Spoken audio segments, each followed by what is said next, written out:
And let me ask you, just to help demystify the editing process, or the role of the editor a little bit. What does your day look like? What does your typical work week look like? Are you working over the weekend as well, on average? And how many hours are you putting in a day? And how are you filling them? It's like, for me in general, like my typical day can be a range of anything and everything that has to do with a book through the life cycle. For example, like today, I am waiting to hear back on an offer I made yesterday. And hopefully I'll hear positive. Fingers crossed. But I also wrote cover concepts for books that are coming out in fall of 2020. And then I was reading high priority manuscript that I know that could have movement at another publisher. And so I have to be able to I got to read this quickly to see if I want to put in another offer for this. And I'm also working on, an editorial letter for an adult, fantasy book as well. So, and I also had a lunch meeting with a book scout where we talked about what they were looking at in Hollywood and what kind of IP that they want to acquire and what kind of project that I'm working on would be of their interest. So that is just one day, and and every single day of my week will be drastically different from each other. And right now I have a list of about 15 authors. Not all of them are actively writing, but I am definitely juggling about 4 or 5 books in various stages of their production process as well. So it's just a lot of things happening all the time. So you can't just concentrate on one book, make your changes, wait for the author to get back to you, and then continue going with that book. Just doesn't work that way.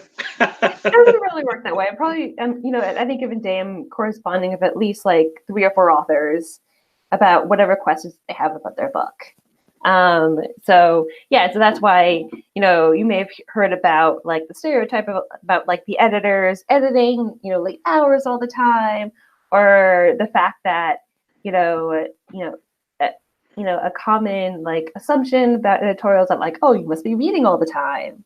And I'm yes, I'm reading all the time, but I'm not necessarily reading during my work hours. During my work hours, I'm doing everything I've told you, plus going to other meetings, plus doing other editorial tasks, whether it's pulling together materials for foreign rights agents, or writing copy to sell books for upcoming seasons, or anything like that. So a lot of my submissions reading, I do try to have dedicated days where I do not answer email. I just sit there and read a bunch of submissions. But other than that, then it's just reading at home or reading over the weekend or reading on the subway, reading all the time. Just whenever you're not actively doing something else, that's time to sneak in some reading. And are you a very fast reader? Can you turn off your editor brain and just read for enjoyment the first time through, or do you go slow and constantly breaking apart sentences? I'm a fast reader when it comes to submissions, because the first read is the read that you love, because that's that love that's going to actually fuel you to buy the book. And if I keep having, as I said before, if I stop because I'm bored, or if I stop because I keep seeing mistakes that kind of pull me out of the reading experience, then I know it's not going to be a book that flies with me. And so, so the submission read is, is always the most passion-driven read, actually, aside from now I'm going to break this book down and do line edits, but that's an entirely different type of passion. Roll up your sleeves and get creative. Mm-hmm. And I know that a lot of one nice thing about having had several publishing professionals on the show is I'm sure others are listening currently. And so for the agents out there, for the people that are doing the submissions, and of course for the authors who are doing unagented submissions, what kind of information can they provide you with beyond the initial query to arm you when you're going to go and you're going to pitch the book? how much of your homework can they hopefully do for you ahead of time to make things easy, or can they? I think I've definitely gotten like a range of different materials from authors and agents when it comes to submissions.